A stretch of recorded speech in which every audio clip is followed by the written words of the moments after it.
오늘 상당한 폭의 증시 조정이 있었습니다. 지난달에 엔캐리 트레이드 청산 공포로 증시가 급락했던 그때 이후에 가장 큰 폭의 하락이었는데요. 공교롭게도 그때와 상황이 일치하는 게 아주 흥미롭습니다. 일단 전날 우에다 총재가 입장을 전달을 했어요. 의회에. 그 서한이 공개가 됐는데 이런 내용이었죠. 7월에 금리 인상에도 불구하고 실질 금리가 큰 폭으로 마이너스가 지속되고 있고 완화적인 금융 환경 유지되고 있다. 경제와 물가가 예상대로 경로를 탈 경우 금리 인상 계속할 거라는 입장을 의회에 전달을 한 것입니다. 그리고 까마귀 날자 배 떨어지는 것처럼 바로 열린 미국장에서, 그것도 노동절 여파로 하루 쉬고 열린 미국장에서 어떻게 나왔습니까? 미국 제조업 PMI 지수가 47.2 기록해서 전월 46.8보다는 올랐지만 전문가 전망치를 47.5를 밑돌았습니다. 자, 이게 8월 초에 나온 발작은 거의 똑같습니다. 그때도 일본은행 금리 인상 여파로 엔캐리 트레이드 청산 공포가 한 차례 일었고, 마침 같은 시기 제조업 PMI가 부진해서 경기 침체 공포에 엔캐리 트레이드 청산 공포가 더해지니까 증시가 급락. 결국 한 달 전 레파토리가 그대로 한 달 뒤에 같은 재료로 활용이 되었는데도 증시가 급락했다.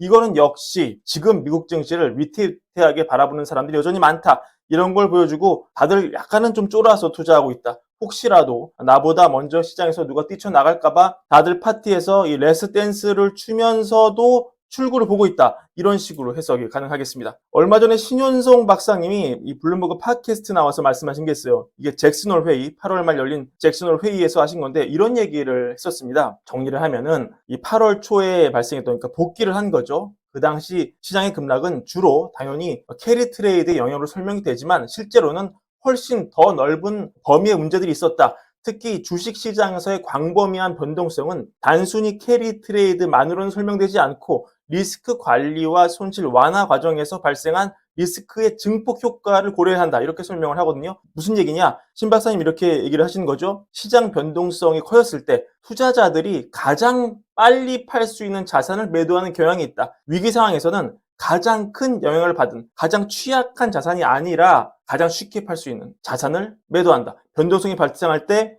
리스크를 줄이기 위해 실제로 팔리는 자산은 시장에서 유동성이 높은 자산일 수 있다. 이렇게 설명합니다. 이로 인해서 특정 자산군이 실제로 큰 타격을 입지 않았음에도 불구하고 투자자들이 이를 매도해서 시장 변동성이 더 확대될 수 있음을 얘기하는 겁니다.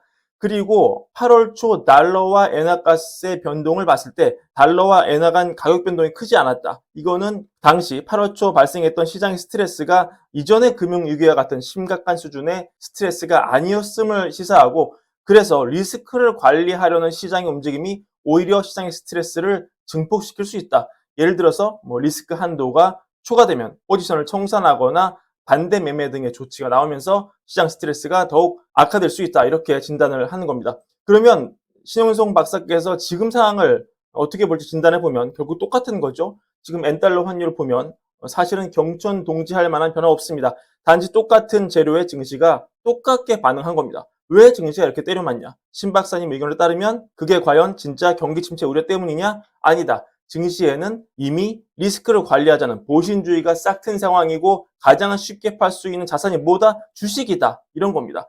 그리고 사실은 오늘 제조업 PMI 지수, 여러분 미국에서 제조업 차지하는 비중 11%, 12% 되죠. 미국은 제조업 나라 아니고 서비스업의 나라입니다. 그리고 심지어 제조업 지수, 물론 기준치 50 밑돌았지만 전달 대비 올랐어요. 근데 이걸로 침체 우려가 불거져서 증시 이렇게 내렸다? 이거보다는 지난달 초와 똑같은 레파토리로 증시가 민감하게 반응했다. 이게 더 많은 해석으로 보입니다. 결국 그러면 이제 다시 시장의 눈길은 조만간 나오는 서비스업 PMI로 몰릴 겁니다. 이게 지난달에 좀 부진했다가 다시 51.4로 부활하면서 한 달 전에 침체 분위기를 일신한 바 있죠. 이번 달에도 똑같은 시나리오 나올지 이게 주목이 되는 겁니다. 만약에 이게 숫자가 잘 나오면 증시는 다시 되돌림 현상 나올 가능성이 크겠고요. 만약에 이것도 안 좋다. 그러면 증시 좀 더 하락할 수 있겠습니다. 그리고 더 결정적으로는 고용 데이터죠.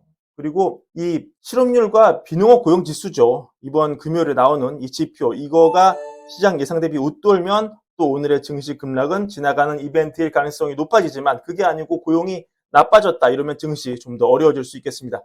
약세론자였다가 한참 동안 좀 비판을 받고 지금은 중립론자, 약간 약세론에 기반한 중립론자 정도로 옷을 갈아입은 모건 스탠리 마이클 윌슨 뭐라고 합니까?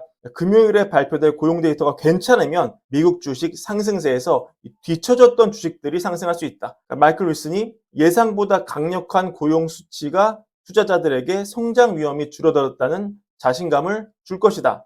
그래서 지금 블룸버그 조사에 따르면은 이 경제학자들이 봤을 때 이번 보고서가 지난달 11만 4천 개수 좀 늘어가지고 고용이 16만 5천 개가 나올 것으로 지금 예상을 하고 있는데 좋게 보는 거죠. 근데 윌슨이 보기에 어땠다? 올해 S&P 500 급등은 주로 기술주가 이끌었는데 다른 섹터들이 만약에 이게 잘 나온다면 좀 따라잡는 캐치업 랠리가 좀 펼쳐질 것이다. 그래서 윌슨은 나는 이 경기 방어주를 선호한다. 소형주나 지난 몇 년 동안 좀 저조했던 시클리컬은 이건 별로 좋지 않을 것 같다. 이렇게 개인적인 분석을 하고요.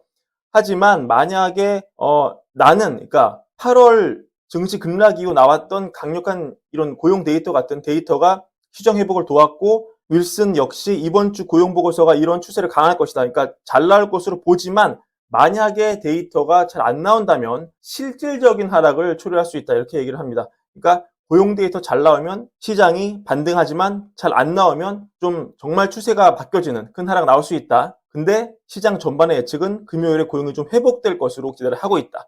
예상대로 나온다면 증시 좋지만 나쁘게 나오면 증시가 실질적인 하락이 나올 수 있다. 이런 거겠죠.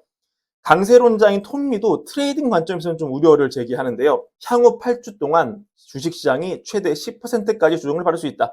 하지만 이번 매도세가 저가 매수의 이상적인 기회가 될 것이다. 이렇게 얘기합니다. 그러니까 톰리 얘기를 보면은 8주 동안 변동성이 좀 올라가서 시장이 7에서 10% 정도 하락을 할 수 있고 투자자들이 여기에 대비해 이 변동성 증가를 좀 준비해야 된다. 올해 시장은 8달 중에 7달이 올랐기 때문에 굉장히 강력한 시장이라는 걸 알고 있고 하지만 이 다가오는 이달 오는 금리 인하와 어떤 대선이 사람들을 좀 불안하게 만들 수 있고 하지만 단기적으로는 결국 이 장기적인 강세장이 확고하게 유지될 것이며 이번 조정이 나온다면 향후 다시 매수 기회로 이어질 것이다. 이렇게 얘기합니다.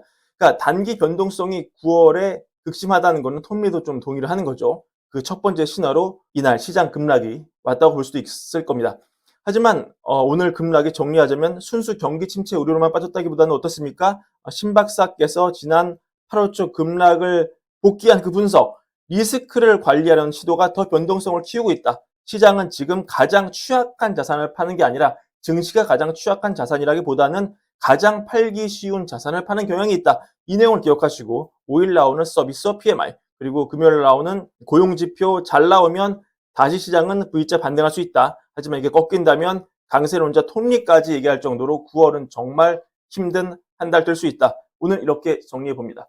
오늘 준비한 브랜드 영상 이것으로 마무리하고요. 올걸부 구독과 좋아요 많은 사랑도 함께 부탁드립니다. 감사합니다.